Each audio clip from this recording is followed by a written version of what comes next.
So that rule of thumb that you've probably heard, and I've heard it a lot too, is that a cow has to produce 5 calves before she breaks even. And essentially the idea there is, well, we can only stand to have so much of a cow replacement cost embedded in every calf, or we just can't make money. Well, I challenge that a little bit, because with that, there's something built into that assumption. And the thing that's built into that assumption is that the only time we ever sell a cow is if she's open, right? And there's a good veterinarian in the state of Missouri that always jokes, it is legal in the state of Missouri to sell a bred cow. And I always like to remind that, I think that's our obligation as cow-calf managers, is to proactively divest out of cows that are conceiving late and redeploy that equity, into cows that are bred to calve early, because they just have much greater profitability. They're less likely to become open cows next year, and we can really manage that proactively.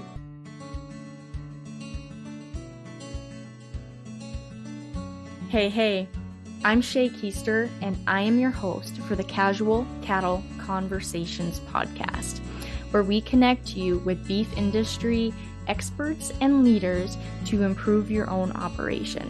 Speaking of improving operations, I'd like to personally invite you to attend my monthly RancherMind events.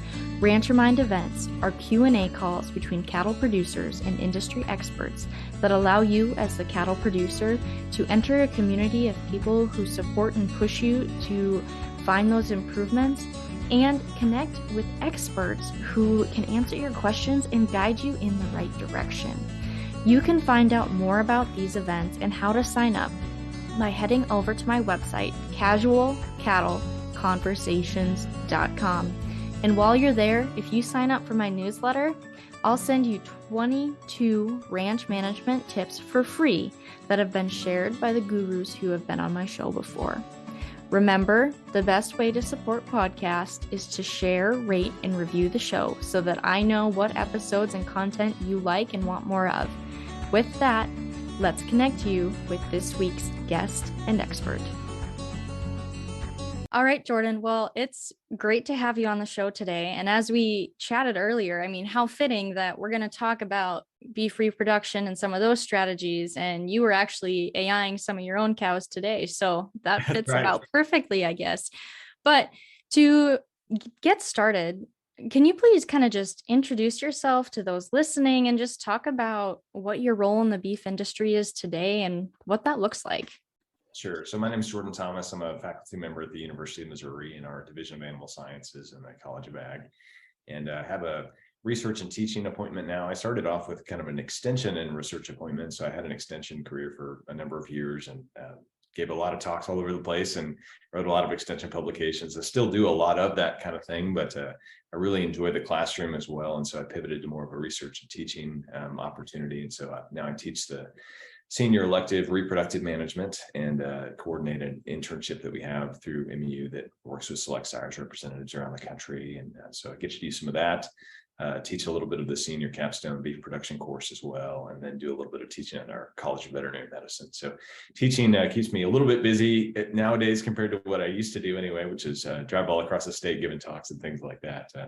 Still cover a fair bit of the state research-wise. We have a research program that is pretty active on producer locations and then also on ag experiment station locations around the state of Missouri. So we have 5 cow herds in the state of Missouri system that we manage.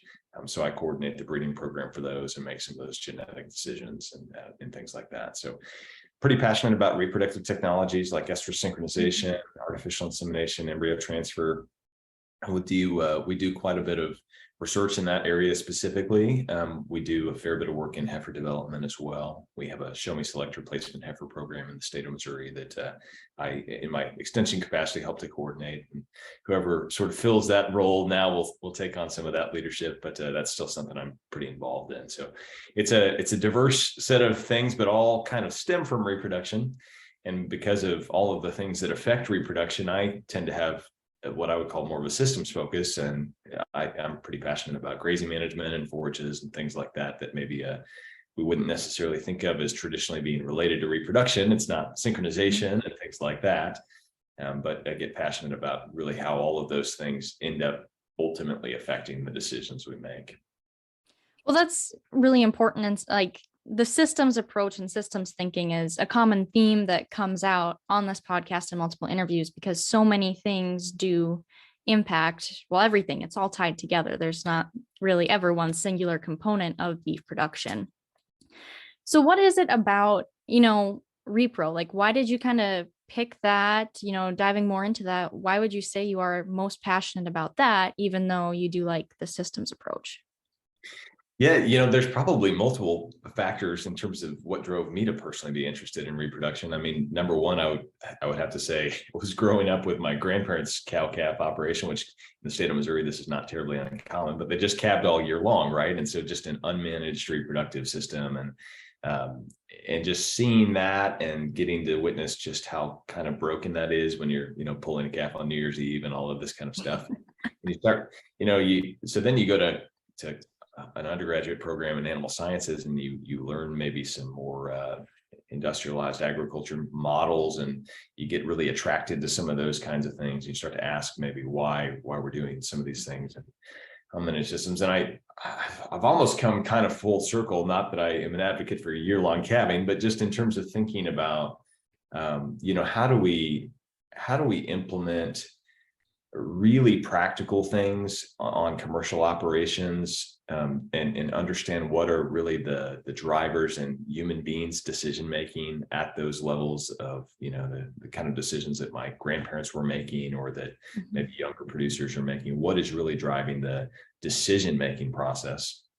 And I don't know that I was necessarily exposed to that as an undergraduate student, that way of thinking about what is causing human behavior, but I've read a lot on that topic, lately, the last maybe 5 years. And that's really changed the way that I think about what it means to impose good reproductive management and what a reproductive technology is, because often technologies are, we sometimes think of technologies as being tools, right? Like your cell phone or something like that, that's a tool, or that's what technology is.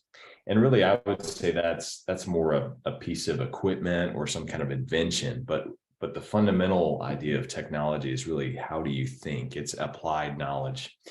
So one thing that got me down that direction as an undergraduate student was Dr. Mike Smith's course in reproductive management, and just his way of getting you to think like an animal scientist and just think differently stimulated my thoughts and interest in just how people think. And I think I've just continued to go further and further down that rabbit trail. Well, that's pretty neat. So you said that you kind of grew up around an unmanaged system. What would be your definition, or maybe some examples of what a managed system looks like on the reproduction side? Yeah, so great question. There's probably a lot of different ways to go with that. One thing that we might think of is maybe traditional Western paradigms around a such and such season and a such and such season. If you think about why that maybe happened in high snowfall environments or something, why we would have spring calving seasons, for example.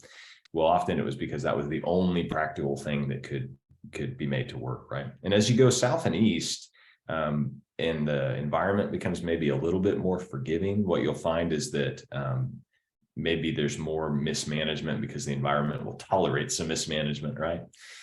So for example, in the state of Missouri, it's not that uncommon to run into situations where it is just a completely unmanaged system reproductively. So imposing good reproductive management might look like bringing something of a traditional calving season into the mix.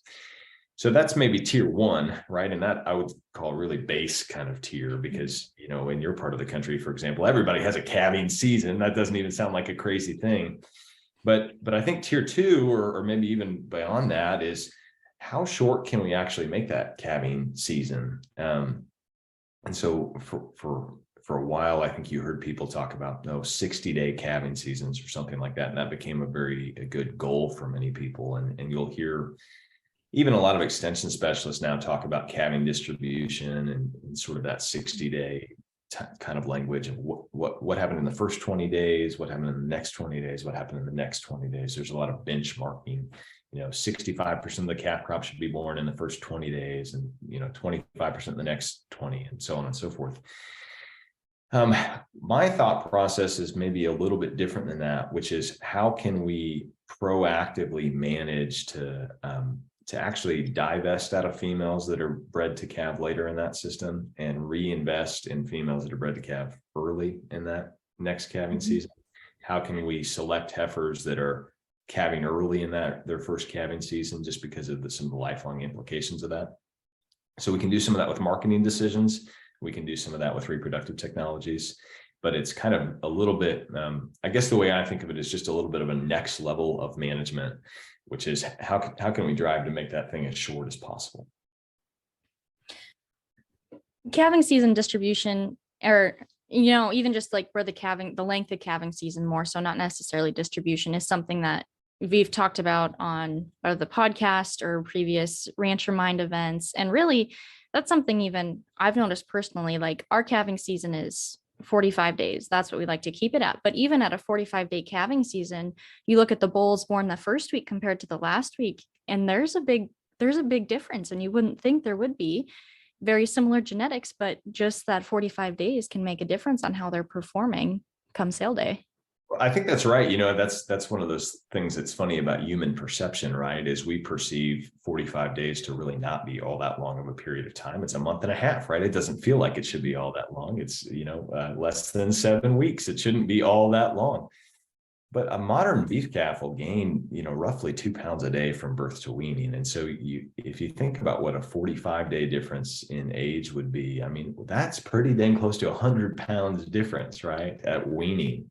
And that's a sizable difference on a percentage basis in terms of the total weaning weight of that calf, right? If that's a five weight weaning weight, for example, well, that's 20% difference in its weaning weight at the time of weaning because of just those 7 weeks, right? So, I mean, that's a huge difference, which I don't think we really perceive. Another corollary to that is not just the weaning weight of the calf or the calf performance, which is very visible, and we see that, but also the effect on that cow, because that cow is going to calve on either day 1 of the calving season or day 45, right? And just to use those two extremes. And so if you think about that cow that conceives and essentially goes on to calve on day 1, well, now until the start of the next breeding season, if you do the math, she's got about 82 days, right? It's 365 minus 283. That's gestation length. So roughly, on the average, 82 days. Cows will typically be cycling at 82 days postpartum. That's not an issue in most cases, unless body condition score is really compromised or some other underlying issues are going on.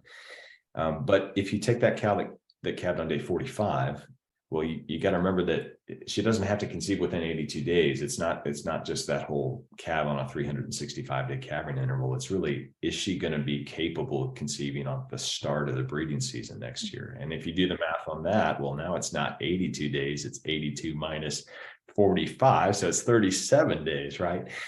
Now, a lot of cows are not cycling at 37 days. In fact, that would be kind of the exception to the rule, that a cow would be cycling that early. So I think you just made a great example, because a 45-day calving season, most producers would consider that to be pretty radically short, and yet even within that quote unquote radically short system, look at the variability that we have that's just due to last year's reproductive performance. So in a commercial setting, we could choose to proactively market some later conceiving cows and replace that inventory with early conceiving heifers or early conceiving bred cows or what have you, and really cause some major differences for the underlying economics of that operation. Because I often make the beef production capstone course actually go through this exercise where they take an Excel spreadsheet of pregnancy diagnosis information, and they project the profitability of those cows for that coming production cycle based on that information. And what you'll find is, well, if there's a 100-pound difference in calf weight, there's going to be a sizable difference in calf revenue that cow generates, right? And then if she also is calving later, she's disproportionately likely to fail to become pregnant in that next production cycle. So her value actually changes quite a bit as an asset. She goes from being, let's say you go from having 90% of those cows breeding up and staying bred cows and 10% being open cows to maybe something like 75-25. Well, that's a major cost, actually. And so it's not uncommon to have in that exercise have nearly a $400 difference in calf, or essentially projected profitability or net present value, however you want to think about it, of cows just from top to bottom. So it's a major issue, especially for commercial operations. So going back to that cow that calved on the last day of calving season, whether that was 45 days or 60 days, say that last cow to calve has a heifer that you potentially want to keep as a replacement. How does, that heifer being the youngest one of the bunch impact her value as an asset when it comes time to breed her? Yeah, it's a great point. And so you mentioned systems thinking already. And so I don't know how much exposure you've had to that, formally. I did the King Ranch Institute system thinking class and or lectureship. And if you haven't done that, go do that, because it's just really, really good. But then also there's some great, literature to just go read independently in that space. So one systems thinking concept is this idea of vicious cycles and virtuous cycles, right? And so a vicious cycle, I think most of us are familiar with, and that's that, outcome A has this effect, outcome B, and that kind of worsens outcome A, and that kind of worsens outcome B, and that worsens, and it gets worse and worse over time because there's this cumulative effect. So that's in systems thinking language, we would call that a reinforcing feedback loop that kind of continues to reinforce itself and just gets out of control. Now, there's another kind of reinforcing feedback loop, though. So the same kind of thing where outcome A affects option or outcome B and affects option or outcome A again and affects outcome B. But if you can imagine it being something we want to have happen, so something a positive kind of feedback. So when you get one of those, we call it a virtuous cycle. So a great example in that heifer space is, let's say we've got a long calving season, and we have of our heifer calf crop, some of those heifers that we end up trying to breed are later born heifers, just like you mentioned. They're born late in that calving season themselves. Well, we know from a lot of published data sets that later born heifer calves struggle to conceive early. So they become later conceiving heifers. And let's just say that you kept those later conceiving heifers, and now they're later conceiving cows, right? Well, later conceiving cows, if they have a heifer calf, it's a later born heifer calf. And that problem kind of gets worse over time. And so that's a vicious cycle. Well, if we go in and we impose some management, which is management to maybe sell later conceiving cows or cause cows to conceive earlier. Well, what that does is it means that our heifer calves are older and they're heavier when they enter their first breeding season, and they're more likely themselves to conceive early. Well, if they conceive early, they calve early as cows, right? And if they calve early as cows, they make calves that are older and heavier. And so that can become a virtuous cycle if we kind of keep the pressure on in that system. One thing that's really tough in our beef cattle systems, this is another systems thinking kind of concept, is delays in seeing the effects of our actions or delays in feedback. And I often use this example of a hot stove. If you think about a hot stove, it's what we call a kind learning environment. It doesn't feel kind because it burns you, right? But it's kind in the sense that you get instantaneous feedback for your actions. So, you're a little kid, right? And you go touch a hot stove, and then what happens? You get burned, and you get burned immediately. And you learn from that feedback to not touch hot stoves, right? And I always say this in talks, imagine how hard it would be to learn not to touch a hot stove as a kid. If you went and you touched this hot stove, and then you don't have any effects until 2 years later. And then 2 years later on that same day, you just randomly have this burn mark on your hand, and you go, what in the world happened, right? It would be so hard for us to connect cause and effect because we don't get burned for 2 years, right? Well, the same thing happens with heifers, right? Because we later born heifers or later conceiving heifers, they fall out of the herd much faster, but they fall out as 2 and 3 year olds. And it just takes a long time for us to really see the consequences of our actions. But really, it's our fault. We need to kind of radically own that. We kept that heifer, right? I mean, we made the decision to keep that heifer as a replacement. Hey folks, it's Shay here, and I want to personally invite you as my listener to take the next steps in improving the profitability of your operation by signing up for my 2023 RancherMind series. The RancherMind program consists of producer-driven monthly calls that cover topics such as developing a reproduction program, labor challenges, cattle marketing, business development, and goal setting. I bring on industry experts each month to answer your specific questions. I also provide extra resources and a place for you to keep networking and moving forward without requiring you to leave the ranch. For more information, head over to my website, casualcattleconversations.com, and select the RancherMind event tab. Let's keep moving individual operations and our industry forward. So you said they fall out as 2 and 3 year olds. What is it? How many calves is it where cows are said to break even? Yeah, so I actually don't like that kind of language. I think that people say that a lot, and I'll maybe walk through the way that I think of it. If you assume, for example, that you've got a bred heifer, let's just use some really even dollar values just to make it easy. Let's say that I buy a bred heifer for $2,000 and I sell her as an open cow, cold cow, kind of weigh cow for $1,000. And maybe both those numbers are wrong, right? But that just gives you an idea.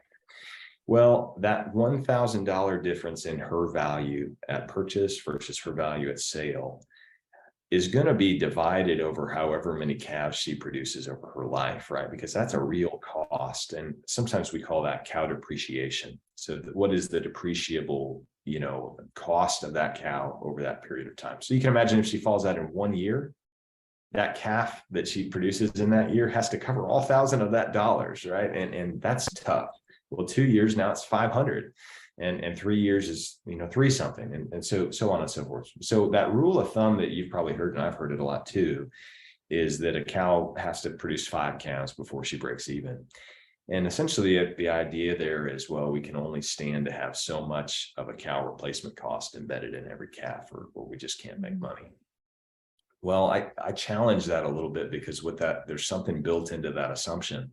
And the thing that's built into that assumption is that the only time we ever sell a cow is if she's open, right? And there's a good veterinarian in the state of Missouri that always jokes, it is legal in the state of Missouri to sell a bred cow. And I always like to remind that, I think that's our obligation as cow-calf managers, is to proactively divest out of cows that are conceiving late and redeploy that equity into cows that are bred to calf early, because they just have much greater profitability. They're less likely to become open cows next year, and we can really manage that proactively. There's no reason why, to be honest, there's no reason why you couldn't design a program where you sold every cow at 2 years of age, right? If you were selling bred cows. I mean, that's wild and radical, and whoever does that, right? But you could, in theory, design systems that made money doing that. And I think we just need to design our systems in such a way where we're not just only firing cows, so to speak, if they stop showing up for work. Have you seen producers in Missouri who do have, unique systems like that, where they have found ways around that, or they're selling cows at unique ages? Do you have any examples of that? Yeah, so several actually. So in the state of Missouri, one thing that we do in our ag experiment station at MU is we, in a couple of locations, use radically short calving seasons, and we will sell cows that don't conceive. I know this sounds crazy. Don't conceive to either AI or the next cycle back. So that's essentially a 21-day calving season. Now it's going to spread out a little more than that. It's going to be longer than 21 days, but I mean, if you keep the pressure up and you choose to operate a cow herd like that, you can absolutely do that. We do it at some of our MU farms. I do that kind of in my own system too, or certainly do that with heifers, right? So there's multiple opportunities to do things like that. I do know producers in the state of Missouri that use radically short calving seasons, like in that 30 to 45-day range. And they do that by selling a lot of bred cows. And there are some operators in Nebraska that I'm thinking of as well, large operators that do exactly this. I actually just gave a series of talks in Nebraska and Iowa, and one of those talks that I had the opportunity to give, I think we had maybe 40 producers in the room, but between them all, they were above 30,000 cows just in terms of cow numbers. So it gives you an idea about how serious they are and scale of operations and just what they were passionate about. And there were a number of them that were doing something quite similar to what I'm talking about, which is, really at pregnancy diagnosis, identifying those cows that conceived late and choosing to sell those cows as bred cows and maybe have a higher annual cow replacement rate, but do that by selling cows that are, still worth quite a bit of money as bred cows rather than open cows that are culls. Well, thank you for explaining that and using those examples and going into that. I think sometimes it helps just to hear what other producers are doing kind of, across the Midwest or country, really. So this is kind of a big picture question, and maybe there's not one specific answer to it. But if you could wave a magic wand and change one thing about how producers are managing their cattle, what comes to your mind? Yeah, it's probably the over reliance on stored forages, at least in my part of the country. We look at stored forages as kind of the industry standard kind of paradigm that everybody's stuck in. And I mean, largely hay. Obviously, there's other types of stored forages too. But if you go from, somebody's got a quote like this, if you go from Mississippi and you look at how long they feed hay to how long we feed hay in Missouri to how long we feed hay in Minnesota, it's about the same number of days. And it just doesn't really make a lot of sense when you consider the fact that, that is such an expensive cost of production. And that in some of those environments, we could really be proactive about minimizing the need for that hay feeding season. So that would be easily my number one wand waving opportunity is let's change that. And the reason is because it causes a lot of additional cost. It's not just the fact that we're feeding stored forages for such a long period of time. It's that we've got to have a lot of equipment to feed those stored forages. We've got to have a lot of equipment, at least in most people's cases, to produce and store and all of that for those stored forages. There's also just the additional cost of supplementation that usually goes along with feeding those stored forages. At least in my state, most stored forages are pretty poor in quality.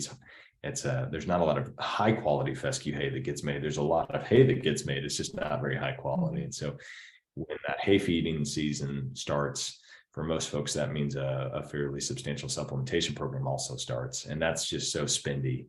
And it's just hard to really, if we're honest about the profitability of most cow-calf systems in this country, it's really hard to build that much feed cost into the budget.